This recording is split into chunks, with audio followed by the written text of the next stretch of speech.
Le pire a été évité. Mardi 9 novembre, les trains se sont immobilisés sur la ligne Lausanne-Genève. Un trou béant, le trou de Tolochna, a stoppé le trafic ferroviaire roman et isolé Genève pendant 72 heures. L'incident a relancé le débat sur l'infrastructure ferroviaire. Les CFF le savent depuis longtemps, la ligne entre Lausanne et Genève et ses 128 trains voyageurs quotidiens, en plus d'être saturée, est vétuste. De plus, elle ne dispose pas de voies de contournement. En résumé, chaque incident peut paralyser 60 000 voyageurs pendant plusieurs jours, voire plusieurs semaines. Alors la limite du réseau ferroviaire en Suisse était atteinte, et d'ailleurs comment est-ce qu'il s'adapte, ce réseau ferroviaire helvétique ? La Suisse dispose d'un des réseaux ferroviaires les plus longs et les plus denses d'Europe, avec près de 5200 km de voies, dont 3200 sont gérés par les CFF. Le réseau est construit sur 2 axes, nord-sud, principalement pour le transport de marchandises, et est-ouest, principalement pour le transport de personnes. Réglé comme une horloge, l'expression prend tout son sens, puisque le système ferroviaire helvétique fonctionne sur le mode de l'horaire cadencé. C'est-à-dire que les trains partent toujours à la même heure, pour la même direction, par exemple d'une gare A vers une gare B, à 6h42, 7h42, 8h42, etc. Les gares principales forment des nœuds. Les trains y arrivent de toutes les directions immédiatement avant l'heure pleine ou la demi-heure et en repartent peu après. Cela permet dans les grandes gares de réduire les temps de changement et donne de meilleures correspondances. C'est dans les années 80, suite à l'âge d'or des véhicules individuels et la saturation des autoroutes, que la nécessité de rendre le rail plus attractif s'est fait sentir. Voté en 1987, le projet Rail 2000 permet d'investir 6 milliards pour réduire les temps de parcours et moderniser les trains. La cadence semi-horaire sur les lignes à forte demande est instaurée, la capacité pour le trafic marchandises augmentée. Les trains à 2 étages font leur apparition et les liaisons internationales sont améliorées. C'est précisément à cette époque que l'idée d'une 3e voie entre Lausanne et Genève est évoquée. Problème, faute de financement et de volonté des cantons de Vaud et Genève, le projet tombe à l'eau au profit d'autres chantiers, notamment à Zurich.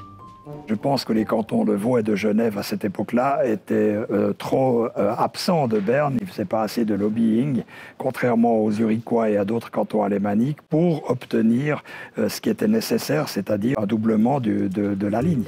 Face à une demande toujours plus pressante, les Romans ne sont pas les seuls à subir les défaillances et les couacs des infrastructures. En mars 2017, par exemple, le déraillement d'un train Eurocity en gare de Lucerne l'avait paralysé pendant 4 jours, faute de voies de contournement.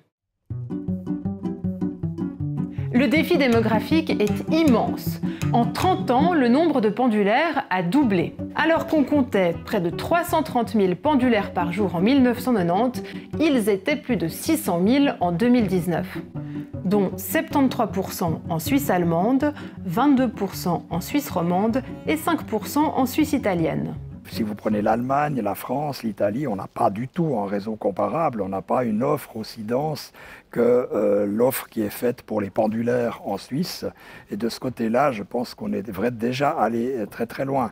Mais on est peut-être allé si loin qu'on a créé trop de demandes. Et c'est là le grand défi, c'est qu'il faut que l'offre corresponde à la demande. Pour faire face à la demande, le Parlement a développé le programme de développement de l'infrastructure ferroviaire en 2009.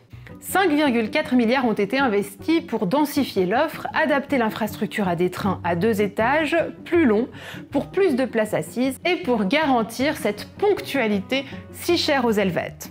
D'ici 2025, la réalisation de plusieurs chantiers est prévue. L'aménagement du nœud ferroviaire de Lausanne, avec l'agrandissement de la gare et la création d'une 4e voie entre Lausanne et Renan, l'aménagement à 4 voies du tronçon Olten-Aarau, l'optimisation des capacités entre Zurich, Winterthur et Saint-Gall, l'aménagement à 4 voies du tronçon du Liestal. Dans un deuxième temps, le projet de financement et d'aménagement de l'infrastructure ferroviaire a été accepté par le peuple en 2014. La première étape d'aménagement dotée d'un budget de 6,4 milliards prévoit d'augmenter encore la cadence des trains à la demi-heure, voire au quart d'heure à l'horizon 2025. Le projet prévoit également une extension de la capacité entre Lausanne et Genève, mais aussi entre Zurich et Coire, ainsi qu'un raccourcissement du temps de parcours entre Lausanne et Berne.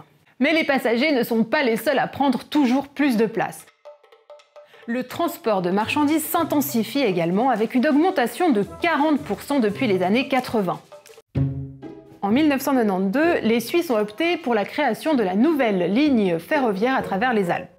La construction de 3 nouveaux tunnels de base a permis de réduire le temps de parcours de presque 1 heure entre le nord et le sud, garantissant ainsi la compétitivité du transport de marchandises par le rail, plus écologique. Malgré ces investissements, avec 300 millions de voyageurs et 50 millions de marchandises par an, le trafic ferroviaire ne tardera pas à être à nouveau à la limite de ses capacités, surtout aux heures de pointe. Le Parlement a approuvé un budget supplémentaire de 13 milliards pour améliorer l'infrastructure à l'horizon 2035. Parmi les grands projets figurent la construction du tunnel du Brütten entre Zurich et Winterthur, l'aménagement de la gare de Zurich, l'aménagement du tronçon du Pied du Jura entre Yverdon, Lausanne et Genève, la ligne directe Neuchâtel-La Chaux-de-Fonds. La réalisation des chantiers se heurte aussi aux problèmes de financement. Les cantons ont déposé pour à peu près 50 milliards de francs de travaux, d'amélioration du réseau, et on a peut-être 20-25 milliards de francs à disposition, c'est-à-dire qu'il y a la moitié des projets qui ne peuvent pas être financés. À chaque étape des négociations au Parlement, les cantons font tout pour obtenir leur part du gâteau. La prochaine aura lieu en 2026 pour des réalisations à l'horizon 2035-2040.